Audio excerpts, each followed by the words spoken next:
you. Tell me what you wanna do, what you gonna do.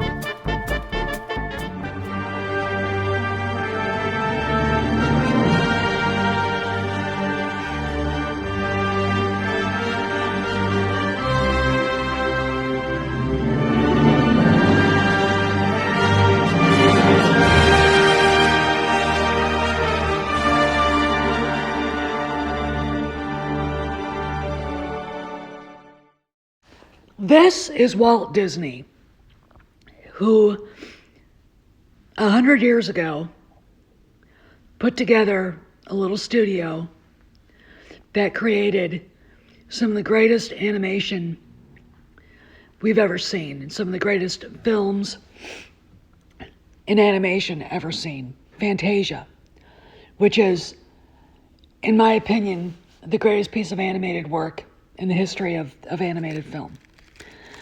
Cinderella, Bambi, Sleeping Beauty, Snow White,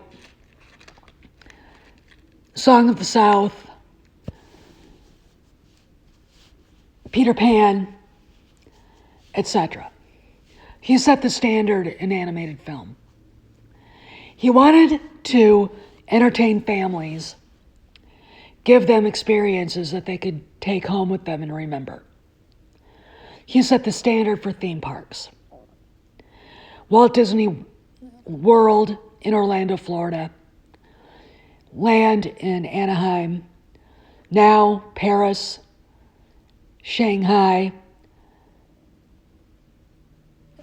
and Hong Kong, among other places. The Disney label, the Disney name, stretches as far as the imagination can go across this planet. But when he died, and then his brother died, something changed. Disney no longer was the place where dreams were made of. No longer a place for little kids to be little kids. Somewhere along the way,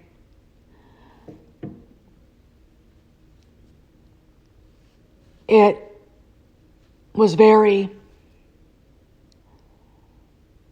apparent that people at the Disney Company in leadership no longer believed in the mission to entertain families and to make family content.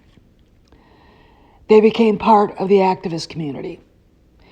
This was no more apparent than when Bob Iger took over from Michael Eisner and began infecting Disney with what we call social justice and woke attitudes. Now, where did this come from?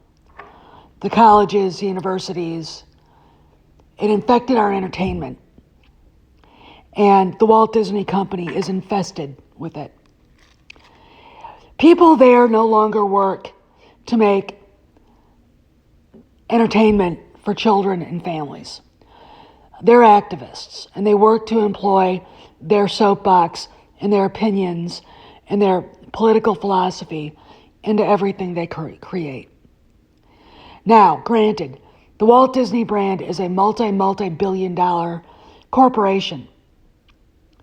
But Bob Iger, through his foolish notions that he had to infect all the entertainment of that Disney was creating with woke, social justice, LGBTQ plus issues,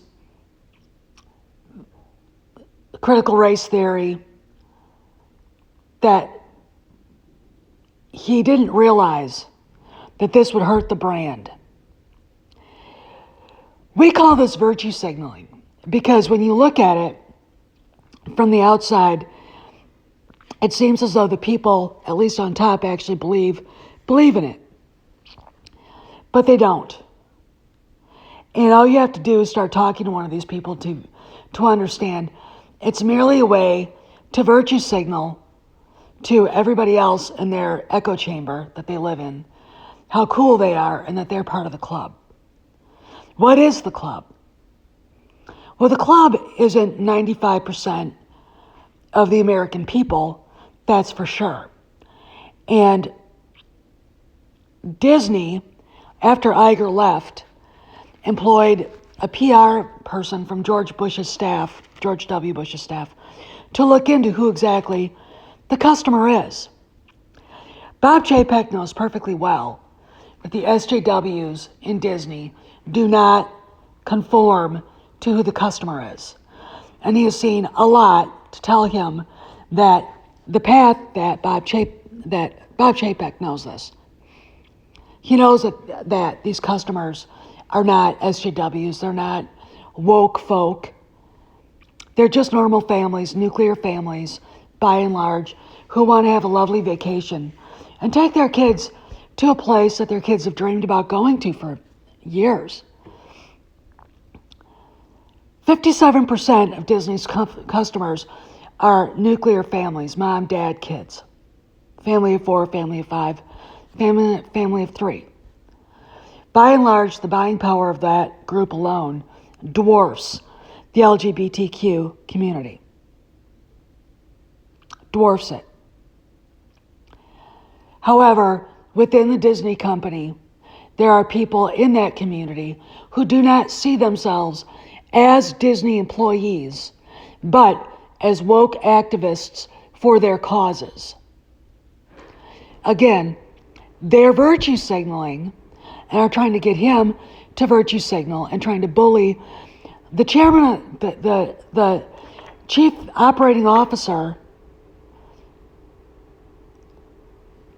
chief executive at Disney to employ their political philosophy in everything. When he said no comment about the Florida parental control law, and protection law, basically a child protection law, ultimately, that was perfectly fine, perfectly logical. Keep Disney out of it. Disney is a place to create entertainment. It is not a nonprofit political entity. However, because the narrative that the cynics on top of the Wokistan leadership, Bob Iger, Kathleen Kennedy, etc., decided to call it the Don't Say Gay law, the minions there at Lucasfilm, at Pixar, started screaming and ranting and raving. They demanded a meeting with Bob Chapek. He gave it to them. My problem with this is that they are not harassed. This has nothing to do with how they live.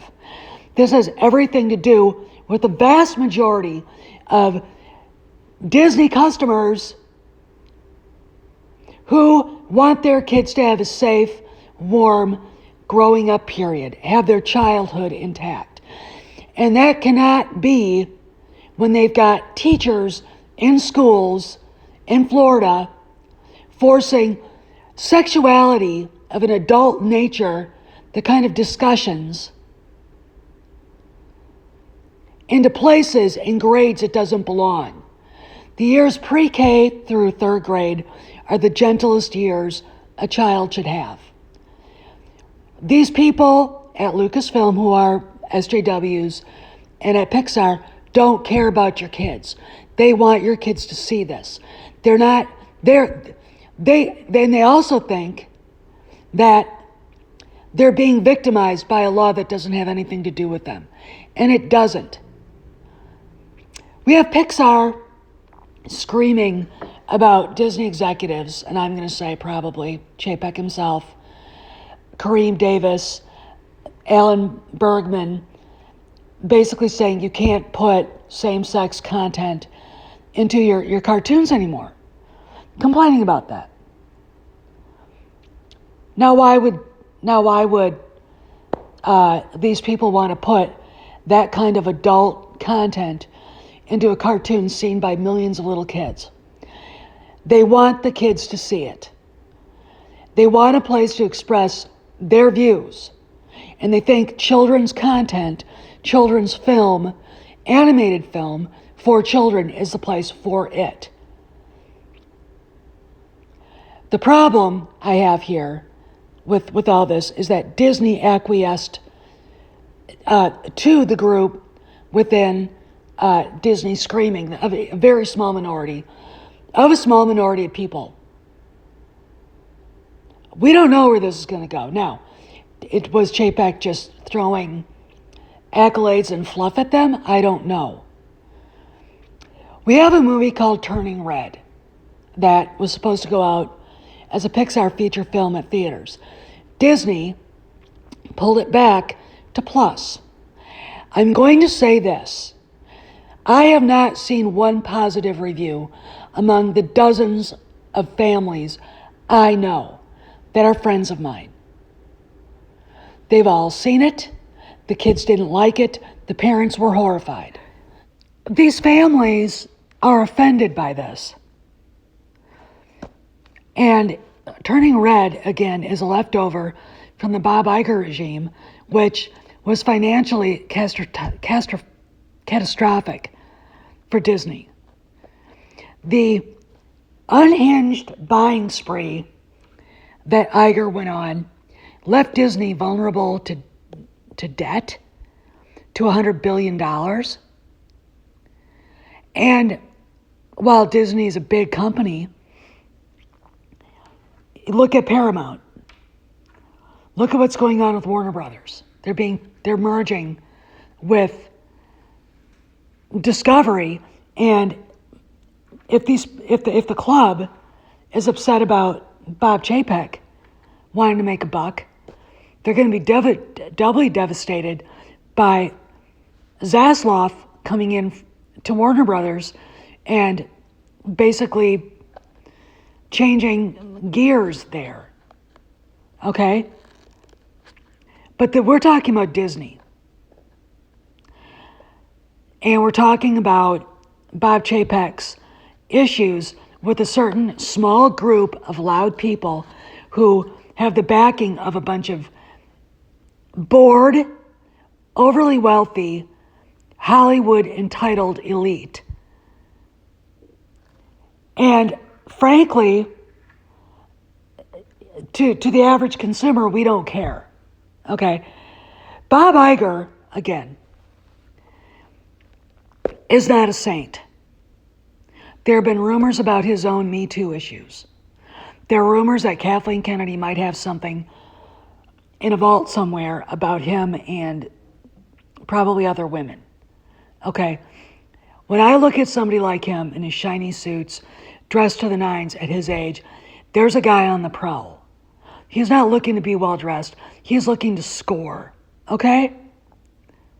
He's the politician that shoots his cuffs, walks out to the podium and says, "No, I did not have sex with that woman, Monica Lewinsky." That's who he is. He's the king of false narratives, and he did a disservice to Disney by adapting to the SJW garbage. Turning Red is an example of that. Turning Red is an example of Bob Iger's poor leadership. And as far as Disney stocks right now, let me remind you, Mr. Bellany at Puck, that Disney employs hundreds of thousands of people all over the world. Okay? And if something bad happens to Disney, those people suffer. Okay? Those people suffer. You should think about that. And the stock issue going on right now isn't Bob Chapek's fault. He got a rave review from the investors. You know whose fault it is? Putin's, Ukraine, China sniffing around Taiwan, and Iranian nutbags deciding, oh, what a great idea, let's fire cruise missiles at the U.S. consulate in Iraq. That's what that is, okay? It has nothing to do with Bob Chapek and your irrelevant worries about a small minority of people who are basically bullying the rest of us and attacking their customer base. This has happened at Lucasfilm, and it's happening at Pixar. The employees at Pixar who are complaining about being censored should just go find another job. Okay? Obviously, working at Disney is too much of a burden if they feel getting paid well, working in a safe environment, and not being bothered with over their personal choices is still being discriminated against. I cannot even believe this day and age, with all this horrible things going on in the world, we have to stop and admire these people. I think maybe a dose of reality for you, Mr. Bellany, and the rest of Hollywood is in order, okay? Because the piper is coming to get his pay. And the karmic debt for the last 6 years of bigoted discrimination against just regular working folk by Hollywood and its crappy entertainment and its woke activism, that paycheck's coming due. And I'm sorry, but there isn't anybody in the club who's screaming, "Don't say gay, Bill," which is a false narrative. None of these people have the talent to pay that bill because they're not talented. They're just activists. And it's time they found different jobs and let real talented people go in there and tell stories that will entertain people. God bless Bob Chapek. God help Bob Iger, and God help these poor lost souls who think the world revolves around them. The small minority of LGBTQ plus crybabies and the people in Hollywood that are egging them on because they're threatened over a CEO who wants to earn money for the investors and to entertain the customers. Steph signing out. I'll see you around the galaxy.